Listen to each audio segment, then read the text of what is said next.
박근혜 전 대통령이 조만간 국민 앞에 설 것으로 보입니다. 박 전 대통령의 측근 유영하 변호사는 박 전 대통령 대구 달성 사저 입주 1주년을 앞두고 가진 영남일보와의 단독 인터뷰에서 박 전 대통령이 빠른 시일 내에 외부 활동에 적극 나서 국민과도 소통할 것이라고 밝혔습니다. 유영하 변호사는 박 전 대통령이 두문불출한다는 지적에 대해 무슨 소리냐. 사저 밖에서 가족과 지인을 수시로 만나면서 식사도 한다고 일축하며 이같이 말했습니다. 유영하 변호사는 박 전 대통령의 건강 이상설에 대해서도 유언비어에 불과하다고 했습니다. 유영하 변호사는 달성 사저에 입주할 때만 해도 오랜 수감 생활로 다소 몸이 불편했지만 지금은 많이 호전된 상태다. 박 전 대통령도 하루빨리 국민을 만나보고 싶어 하고 있다고 강조했습니다. 이재명은 지난 19일 자신의 페이스북에 가짜뉴스 생산 과정이라며 쌍방울 비서실장의 공개 법정 증언과 증언 보도 너무 달라요라며 쌍방울 전 비서실장 A씨의 지난 1월 27일자 증인신문 조서 일부가 찍힌 사진과 언론 기사를 첨부했는데요. 이에 대해 검찰은 물론 재판부로부터도 매우 부적절하다는 질책을 받았습니다. 검찰은 21일 수원지법 형사 11부 심리로 열린 이화영 전 부지사의 뇌물 사건 공판 종료를 앞두고 이재명 대표 페이스북에 본건 관련 증인신문 조서 중 일부가 게시됐다며 이화영 전 부지사의 뇌물 재판인데 이 사건과 아무런 관계가 없는 이재명 대표가 조서를 확보해 다른 목적으로 사용한 것으로 매우 부적절하다고 비판했습니다. 그러면서 재판부와 변호인, 검찰만 법정 증인신문 조서 열람 등사가 가능한데 본건 소송과 무관한 제3자에게 조서가 제공된 경위를 확인해달라고 재판부에 요청했습니다.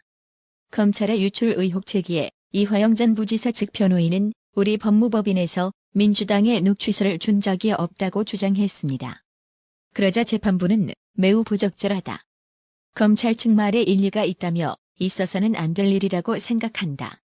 형사재판 진행 중인데 소송 서류가 노출되는 것이 적절한지 의문이고 재판에 영향을 미칠 수 있는 행위가 있어서는 안 된다고 질타했습니다. 이재명은 논란이 확산되자 해당 공소장과 글을 삭제했는데요.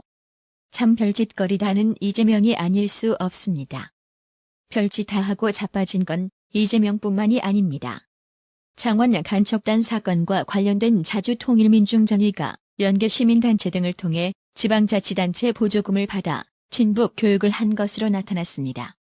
서울중앙지검 공공수사 1부는 지난 15일 자주통일민중전의 총책 황모 씨 등 회원 4명을 구속 기소하며 공소장에 사단법인 하나됨을 위한 늘 삼천, 통일엔 평화, 6.15 경남본부, 우리 민족끼리 통일의 문을 여는 통일촌을 자주통일민중전의 연계단체로 적시했습니다.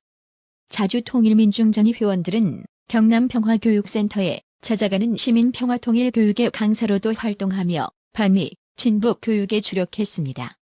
방첩당국이 확보한 교육 참가자들의 후기에는 북한이 좋은 나라였다는 취지의 내용이 있었으며 일부 참가자들은 유관순 열사가 손에 태극기와 인공기를 합성한 깃발을 흔들며 대한독립 만세를 외치는 그림을 그리기도 했습니다. 윤석열 대통령은 22일 이른바 간첩 잡는 국군방첩사령부 등을 방문했다고 중앙일보가 보도했습니다. 보도에 따르면 윤 대통령은 방첩사령부를 방문한 자리에서 적극적인 방첩 활동에 총력을 기울이는 등 본연의 임무를 수행하는 데 전력을 다해달라고 당부한 것으로 알려졌습니다. 대통령이 방첩사령부를 방문한 것은 31년 만이라고 하는데요. 윤 대통령은 이와 함께 사이버작전사령부도 방문했습니다. 중앙일보는 대통령실 관계자의 말을 빌려 윤 대통령이 최근 참모들에게 북한이 민주노총 반정부 투쟁선동 지령을 내렸다는 언론 보도를 언급하며 나라의 간첩이 이렇게나 많나라는 말을 했다고 보도했는데요. 윤석열 대통령이 이제라도 나라의 간첩이 많은 걸 알았으니 당장 간첩 소탕작전에 돌입하길 바랍니다. 간첩이 그냥 많은 정도가 아니라 바퀴벌레처럼 바글바글거리는 수준인 겁니다. 헌법재판소가 23일 국민의힘과 법무부가 국회를 상대로 낸 검수완 박법 권한쟁의 심판에 대해 일부 인용을 하면서도 법안 자체는 무효가 아니라고 판단했습니다. 개정검찰청법 형사소송법이 국회 본회의를 통과한 지 11개월 만인데요. 헌재는 이날 오후 서울 종로구 대심판정에서 국민의힘 유상범 전 주회 의원이 국회 법제사법위원장을 상대로 제기한 권한쟁의 심판 창구를 재판관 5대4 의견으로 인용 결정했습니다. 한동훈 법무부 장관은 23일 검수완박 개정 법률이 유효하다는 헌법재판소 판단에 동의하지 않는다는 뜻을 밝혔습니다. 한동훈 장관은 이날 헌재 선고 뒤 정부 과천청사에서 취재진에게 위헌, 위법이지만 유효하다는 결론에 공감하기 어렵다며 국민의 삶에 큰 영향을 미치는 헌법적인 질문에 대해 실질적인 답을 듣지 못해 대단히 유감스럽게 생각한다고 말했습니다.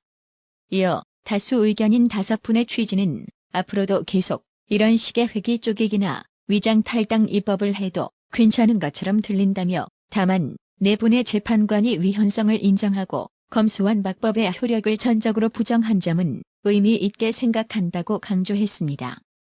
국민의힘은 23일 헌법재판소가 검수완박 입법 과정에서 법사위에서 소수당 의원의 법률안 심의, 표결권이 침해됐다고 판단했지만 법안 통과 자체는 무효는 아니라는 일부 인용 판단을 한 데 대해 술은 마셨지만 음주운전은 아니라는 말이 떠오르는 결정이라고 비판했습니다. 김미애 국민의힘 원내대변인은 이날 논평을 통해 이같이 말하며 지금 9명의 헌법재판관 중 5명이 우리법연구회 등 좌파 성향 재판관들로 친문재인 정권, 친민주당 성향이라는 비판을 받아왔다고 지적했습니다. 이어 헌법재판소가 오늘 결정으로 169석 거대 야당 더불어민주당의 국회법이 정한 법사위 심의 표결권을 무시해도 된다는 법사위 패신권을 공식적으로 부여한 것이라고 질타했습니다. 김미애 대변인은 민주당의 검수완박법, 양곡관리법, 방송법, 노란봉투법이 모두 마찬가지로 각각 소관 상임위 안건조정위원회에서 소수 정당의 심의, 표결권을 침해하는 과정을 거쳐 강행 처리됐다며 검수완박법에서 위장 탈당 논란이 일었던 민주당 출신 무소속 민영배 의원, 양곡관리법에서는 위안부 할머니들의 눈물 젖은 돈을 횡령했다는 의혹을 받는 민주당 출신 무소속 윤미향 의원, 방송법에서는 성비위 혐의를 받은 민주당 출신 무소속 박완주 의원, 노란봉투법에서는 정의당 의원이 각각 소속 상임위 안건조정위원회에서 민주당 날치기를 도우며 국회의원의 심의, 표결권을 침해한 것이라고 열거했습니다.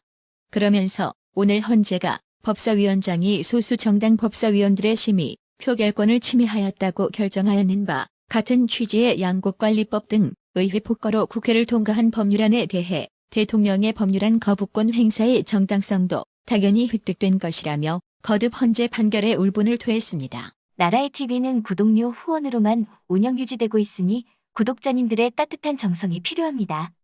항상 뉴스 전달 방식에 노력하는 나라의 TV가 되겠습니다.